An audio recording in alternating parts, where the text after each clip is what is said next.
योग गुरु बाबा रामदेव ने corona virus से निपटने के लिए एक बार फिर कोरोनिल दवा लॉन्च की है। इस नई कोरोनिल को लेकर पतंजलि का दावा है कि ये साक्ष्यों पर आधारित है। वहीं बाबा रामदेव का कहना है कि पतंजलि की इस नई कोरोनिल टैबलेट से अब कोविड का इलाज होगा। इस नई दवा के लॉन्च के मौके पर बाबा रामदेव के साथ केंद्रीय स्वास्थ्य मंत्री डॉक्टर हर्षवर्धन और केंद्रीय मंत्री नितिन गडकरी भी मौजूद रहे। वहीं इस नई दवा को लॉन्च करते हुए बाबा रामदेव ने कहा कि पतंजलि की कोरोनिल टैबलेट से अब कोविड का इलाज होगा। उन्होंने ये भी दावा किया कि आयुष मंत्रालय ने कोरोनिल टैबलेट को कोरोना की दवा के तौर पर स्वीकार कर लिया है। इसके अलावा उन्होंने पतंजलि की इस दवा के रिसर्च पेपर भी जारी किए हैं। इसके अलावा बाबा रामदेव ने कहा कि इससे पहले जब हमने कोरोनिल के जरिए लाखों लोगों को जीवनदान देने का काम किया तो कई लोगों ने इस पर सवाल उठाए थे। तो वहीं लोगों के मन में ये भी रहता है कि रिसर्च तो केवल विदेश में ही हो सकती है। खासतौर पर आयुर्वेद के रिसर्च को लेकर कई तरह के शक किए जाते हैं, लेकिन अब हमने शक के सारे बादल छांट दिए हैं। हमने कोरोना से लेकर अलग अलग बीमारी पर रिसर्च की है।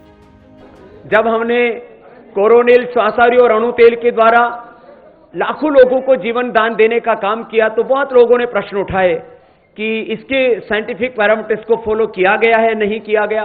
कुछ लोगों के मन में ही ऐसा रहता है कि रिसर्च का काम तो केवल जो है विदेश में ही हो सकता है, और वो भी आयुर्वेद में रिसर्च का काम कोई करे तो लोग शक की निगाहों से देखते हैं। वो शक के सारे बादल हमने अब छांट दिए हैं और कोरोनिल से लेकर के अलग अलग बीमारियों के ऊपर जो पतंजलि ने रिसर्च किया है। बाबा रामदेव ने आगे कहा कि कुछ लोग दवाएं बनाते हैं व्यापार के लिए, लेकिन हमने दवाई बनाई उपचार और उपकार के लिए। वहीं मैं तो चाहता हूं कि एक समय के बाद WHO का हेड ऑफिस भारत में बन जाए।